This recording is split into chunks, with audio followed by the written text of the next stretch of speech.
Hi guys, welcome back to Recovery Point. And today we've got Dieter Pey here. Now Dieter is famous for all his stuff that he does with the Cape Route Rally and some of the stuff that he's not so well known for, but I've known him for a while now. Dieter, welcome to Recovery Point. Thank you very much. Thank you for, it's nice being in your area this time.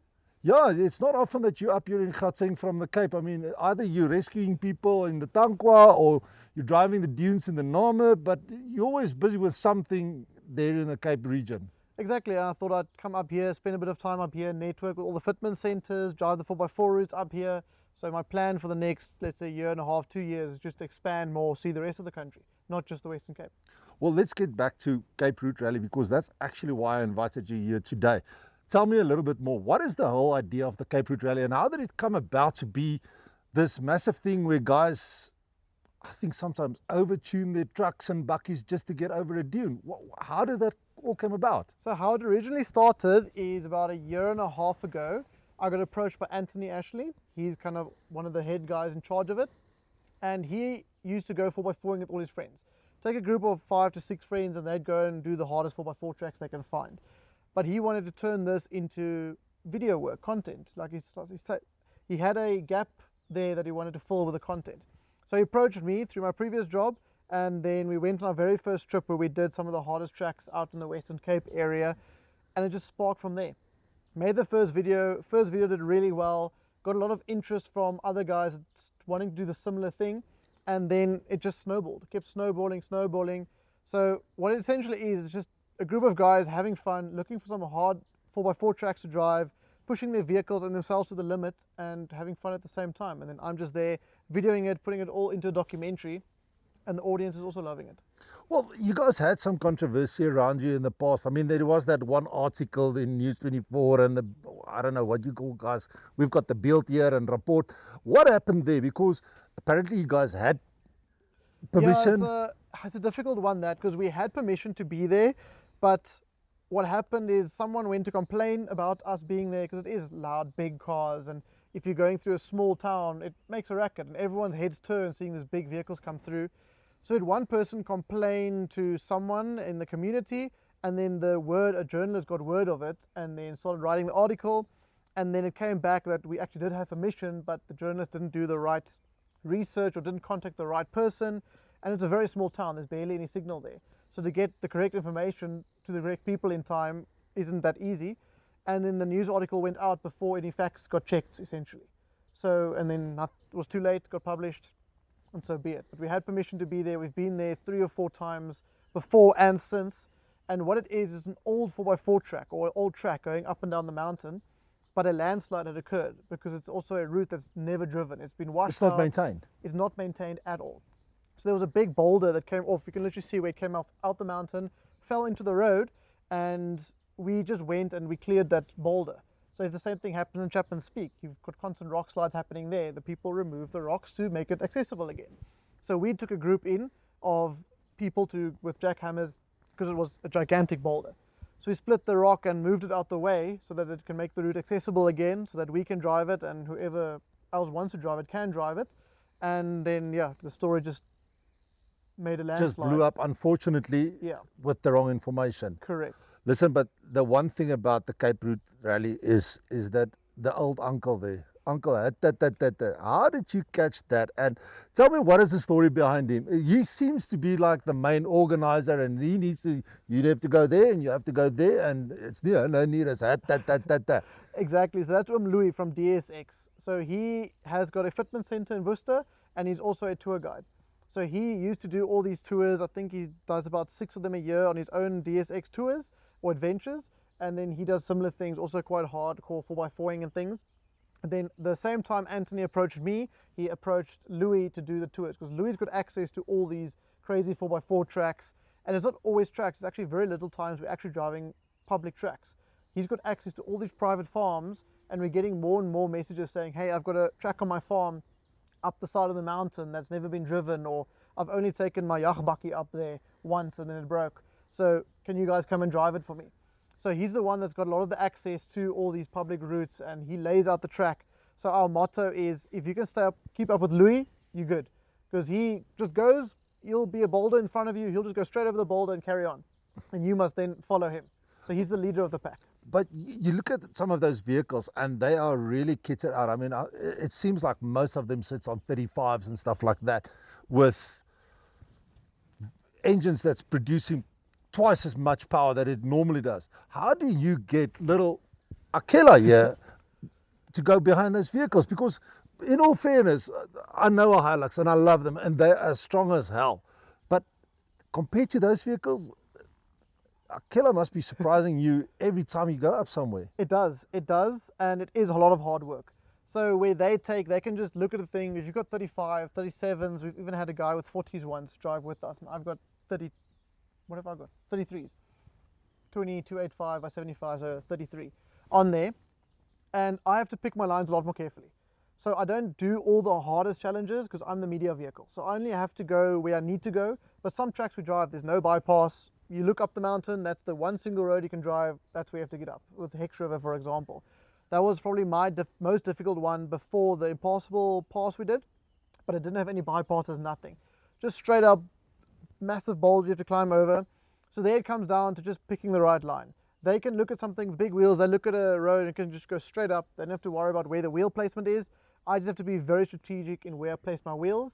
Since then, I've put a front locker in my Hilux, so I'm twin locked at the moment, which does help a lot. I'm pretty sure if I do some of the stuff I did earlier the year with a twin lock setup, it'll make it easier. But it all comes down to picking the right line, and I have Louis or Andres or my dad or a few other guys that help me and spot me. If they see it's a quite difficult route, they'll come down and spot me and say, cool, bit left, just nick that rock with your wheel and then go over this one rather than going over the big one on that side. So just looking for the right lines. Talking about front lockers, we actually had in a previous episode, we discussed front lockers and how valuable they are, or if they're really needed. Now, for when you're overlanding, it's not really needed because you're not really doing hard obstacles and stuff. But for what you guys do, it's pretty much essential. Yeah, I completely agree with you. It isn't always needed. I've done some pretty crazy stuff without the front locker. Again, line placement or wheel placement is important, but it just puts ease on the track and on the vehicle. If you've got the front locker and you know how to use it correctly, don't full lock when you're accelerating because you're going to break a CV. But for straight up and down, slight turns here and there, that's fine. And like I said, it puts ease on the track and the vehicle because your car doesn't have to work as hard. You know, wheels spinning. It basically makes my Hilux a true 4x4 now. Without the front locker, it's just a 3x4. Yeah. You've got your back wheels turning at the same time, and you've always got one front wheel that's got the least amount of traction. If it's in the air, all the power goes there, it just spins. So now it makes it a true 4x4. And for example, I did a piece on the Volt now. I went up a steep incline, I had a sharp crest. I went over and I could feel I was pushing on the rock sliders, which means the back wheels didn't have much traction because they were kind of in the air, but the front just gripped and pulled me out. If it wasn't for a front locker, I probably wouldn't have made it over that obstacle. So I agree. In overlanding, when you're doing normal camping 4x4 and you're just a weekend warrior, it's not necessary. But if you're doing hardcore 4x4ing, I would recommend it. It just makes life a bit easier. Now, you guys had the BYD Shark with you on one of these routes. I'm very, very skeptic about this vehicle. I mean, we talked a little bit before we started shooting now, and I'm still saying that that vehicle's got 600 Newton meters, and it sounds a lot, but there's no transfer case. I mean, this vehicle, like I said earlier, it comes out stock standard with I think 383 Newton meters. If you put the put it in low range, you triple that, sometimes 4 times that, to get to 1,200 Newton meters that you can put on the wheels. How does that BYD Shark, why?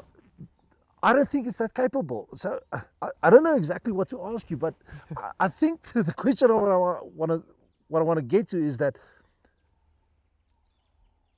do you really think it's a viable option for what you guys are doing or for overlanding, or do you think there might be some kind of a gimmick there? So before we start this conversation, I want to add something and saying there's 2 buckies in the market these days, and there's a lot of people are overlooking. You've got your workhorse bucky, and then you've got your, I call it a stats bucky, city bucky. So a lot of these modern buckies coming out fall under the city bucky. It's a weekend warrior, it's for running to town and back, and then you've got your workhorse like your Isuzus, your Hiluxes that are plain simple, they've got not much tech, but you can load them, you can take them into Africa, they'll survive. So let me start with that. But I must say, so yes, I did take the BYD on a 5-day Cape Road rally. It was one of the easier ones, so I didn't push it to its limits that much. and I got the car a day before we went on the trip. So I didn't have time to play with the features. I was literally learning it as we were going, which made it a bit difficult. So last weekend we did a route up here in De Wild, and we had 3 BYDs join us. They are 3 owners, so they've had the vehicles for long. They've gone to Mozambique, Namibia. They've done quite a bit of testing, not hardcore 4x4ing, and they know their vehicles a bit better. So I was impressive to see them then and how I drove it. So coming to your question about how capable is it, it's not Cape Road Rally capable. It's also a stock standard bucky. We did the test wrongfully in, that was the only standard vehicle there. If we had taken a standard Isuzu, Toyota, Ford, whatever, compared it apples for apples, Yep. we would have had a better comparison. But now it looked like it struggled because it's comparing it to guys with 35s, with 4-inch lift and twin locked. But with saying that, I think it's a pretty capable vehicle. Its downfall is its length. The wheelbase is very long. It's got a terrible breakover angle as well. So the breakover angle, that caught me out a few times where I went to go sit on the belly, and thankfully it's got a big belly plate, very strong one, and the batteries can also take something like a few tons you can put on that battery before it does anything. So it did really well. We scratched the bumpers front and back, but also that if you had taken a standard any bucky, I'm pretty sure you'd have ripped off the bumpers. For us, we scratched it, but it stayed in place, just a few paint scratches on the paint, that's it. My biggest thing is, earlier before the podcast started, the uphills. It doesn't like inclines. We've seen some tests of it going up an uphill and it just doesn't give, you put your foot flat, doesn't do anything. I had the same issue with our testing on the Cape Road Rally. A little 30 centimeter, 40 centimeter little rock step, you need momentum to get through. Now, I was in mountain mode, and mountain mode is your low range. You can feel like it lowers your gear settings a bit, or your, however the power gets pushed around, and then the traction control is probably a bit more sensitive, so we're going to wheel in the air, it locks quicker and then pulls you through. We did a crazy cross axle section. I thought I wasn't going to make it. It just went straight through, no problems. Same with this weekend. We did a nice cross axle section. Wheels were in the air. The BYD's wheels were this high in the air. Remember, it's got no diff locks. It's open diffs. It pulled it through. Not a problem. But at the rock step, it would get to the rock step, stop, and then it would try and spin, but it was on loose pebbles. So it would just spin the stings. Eventually, I went to sand mode. So sand mode puts the traction control off completely. Then I could keep my momentum and get up and over. But at the same time, on the De Wild Gerste clip, the 3 BYDs went up there, not even a single wheel spin. I don't know if it's because their wheels stayed on the ground, the traction control worked better than when mine was in the air, but I believe that car is very capable, it just needs some modifications. So the vehicle is very long. I know you said about the lowering the Newton meters and the torque ratio, but the advantage the BYD has, again, is it hasn't got gears. So where I'm struggling with my gears, like a normal auto Hilux would probably be also easier than my manual, but I struggle with the gearing so that it keeps running out of revs, and then once it dies, I have to work the clutch. BYD, you just give a little bit more acceleration and it just pulls and goes. There's no running out of revs. You've got that instant torque with you. So I don't know. I think it's capable. What I told them, I would love to go to BYD and say this, because it's so sophisticated, I'm pretty sure with a software update, you'll be able to add locker front and rear. Talking about the software update, I mean, I saw that the guys from the UK, they were talking about it as well, saying that maybe the software update and stuff like that, and they apparently had the vehicle back with a new software update, and it still wasn't able to climb one of the hills that they were playing with. But you know, my thing is still, and it's a heavy vehicle. I mean, yeah. It's 2.7, I think. 2.7, like empty. That's the yeah. power weight. And I mean, if you put what you've got on your bucket onto that thing, then all of a sudden you're 3.5 tons. You're over GVM for our license. Well, the code 8 license, or yeah. code B, whatever it's called now, is I think only to 3,200 or 3.5 3.5 tons. Hmm. So that thing apparently can load 800 kgs. So yes, that gives you 3.6 tons. Then you need a C license to drive it. Yep. I'm not sure. Listen, I drove one to a mate of mine's 50th, way on the other into the Free State. We did about a 900k round trip with it.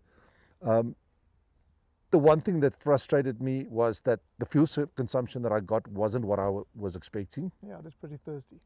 It is very thirsty.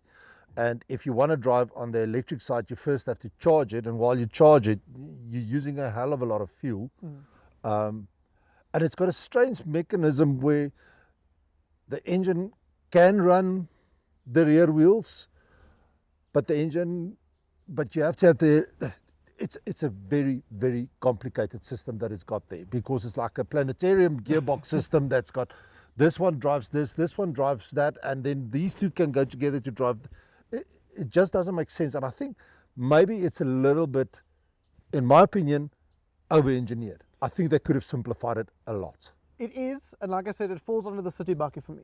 So if you come and do a weekend warrior type of thing, that you work in town, drive back and forth, you can charge it at work or at home overnight, you can run on EV the 50 kilometers into town and back, and then if you want to go on a trip up to go camp for a weekend and do a slight little washout and stuff, perfectly capable. And I think it can do a bit more than your average weekend warrior vehicle can, like your soft SUVs coming out, soft roaders.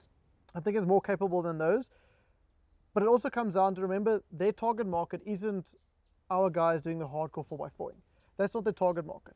They are built this vehicle for, like I just said, a weekend warrior person that's just going to hit a gravel road, not go and do the extreme stuff like we're doing. We are 0.01% of the market that's doing Cape Road Rally style hardcore 4x4ing. So someone isn't going to go build a vehicle specifically for that tiny market. They're building a vehicle that's dedicated to a bigger audience so they can sell more units than a small market. Well, now the one thing that I would like to compare it to is the Ford Raptor, because the one thing about the Shark is it's got an acceleration that is sometimes just a little better or sometimes just a little bit worse than a Raptor, and they both cost pretty much the same. Which one would you rather have? It's a good question.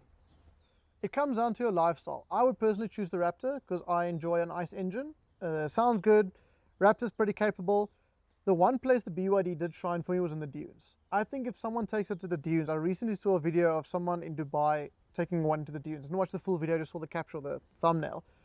But I think those things in the dunes will be very capable because they are heavy, but it's low center of gravity, and they've got that instant power and torque to run those dunes, drift those dunes. So I think with some modifications, and I know some guys in Cape Town and up here as well are busy working on tuning the BYD to get more power out. They're tuning the engine, upping the boost.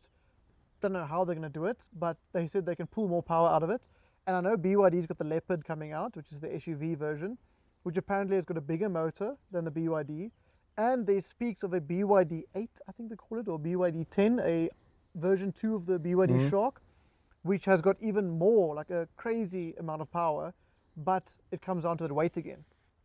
The rumor is that it'll be above the 3.5 tons, which means you'll need a Code 10 or a higher license than a normal vehicle to drive it.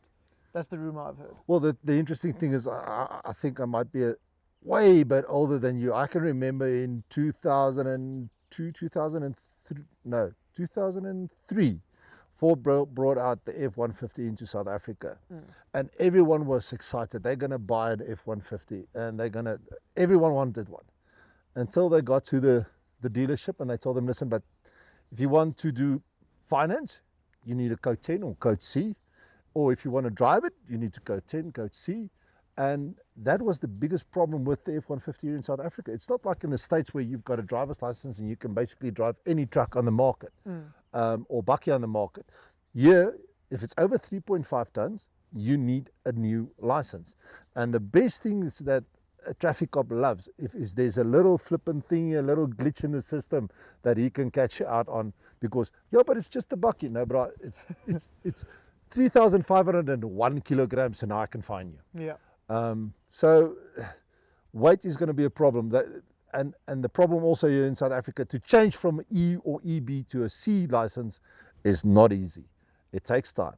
Yep. It's not as simple as they do it in other countries. And also, you can't tow more than a certain weight on a Code 10 license or a B license. Yeah. You need a separate license for towing heavy caravans again. So just because you can drive a vehicle over 3.5 tons doesn't mean you can tow a big caravan either. That's also the caveat which people are missing. And then you're going to a Code CE or EC. And EC is basically a truck. So you have to go and do your learners and your license with a truck. And trust me, they don't give you a 3.5 ton bakkie with a 3.5 ton trailer behind you. They rock up there with a Hino or something like that. If not bigger. If not bigger. Yeah.